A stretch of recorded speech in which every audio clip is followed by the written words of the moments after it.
امروز اومدیم بی‌منطق ترین منطق‌های بی‌منطق ترین بازی رو بررسی کنیم.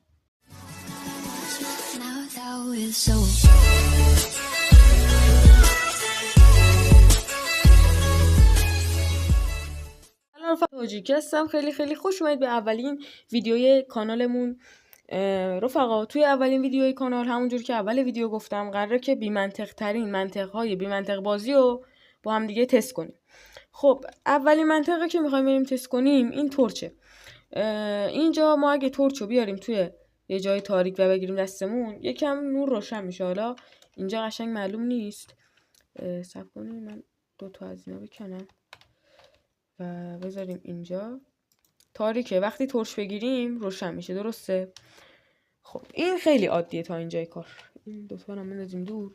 اما شما اگه بیاین همین تورچو توی آب بکارین میبینیم که کنده میشه و میفته تو آب، یعنی نمیتونه توی آب دووم بیاره. این هم یه چیز منطقیه. اما اگه شما همین تورچو اگه الان بگین دستتون میبینین هنوز روشنه و عجیب ترین چیزش اینه که ما اینو از تو آب در آوردیم، درسته؟ اگه همین که از تو آب در آوردیمشو دوباره ببریمش توی جای تاریک و بگیریم دست، میبینیم که هنوز نور میده. و حالا یه چیز عجیب‌تر درباره همین تورچ هست که شما اگه همین تورچو ببرید زیر آب و زیر آب بگیرین دستتون می‌بینید زیر آب هم داره به شما نور میده. این تورچ الان ما گذاشتیمش توی آب نمیتونه بمونه، ولی همین تورچو ما زیر آب گرفتیم داشت نور میداد. این بود اولین بی‌منطق ترین بازی دنیا.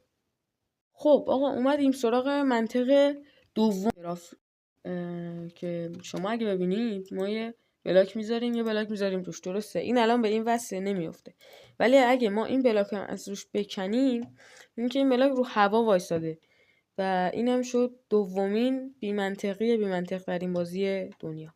چیز جالب دیگه، اگه همین بلاک رو بذاری و روش یه دونه ماسه بذاری و این بلاک زیریشو بکنی میفته، در صورتی که این گله ولی این ماسه است. این دوتا با هم هیچ فرقی ندارن، یعنی اگه قرار باشه یکیش جاذبه داشته باشه اون یکی هم باید داشته باشه، اما این رو هوا میمونه این رو هوا نمیمونه. بریم سراغ آخرین منطقی که امروز براتون آوردم. این پارت اولش بود، شاید که پارت دومی هم داشته باشه. خب ما اگه فقط یه بلاک رو بکنیم توی کویر، اینجا هیچ موجود زنده ای الان توی این ناحیه که من کندم وجود نداره، درسته؟ اینم یه آب خالیه بدون هیچ چیزی که داخلش باشه.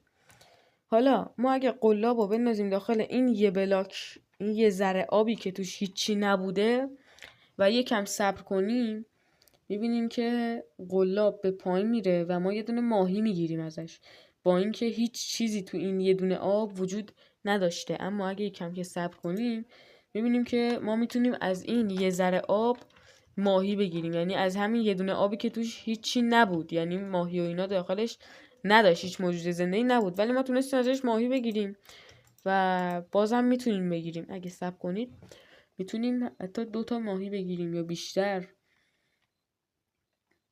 فقط کافیه یکم صبر کنید و میبینید که بازم اینجا به ما ماهی میده. بله اینم دومیش. خب رفقا پارت اول بی‌منطق ترین بازی به پایان رسید. امیدوارم لذت برده باشید و سابسکرایب کنید، لایک کنید، کامنت بذارید. دمتون گرم. عشقین تا ویدیو دیگه. خدافظ.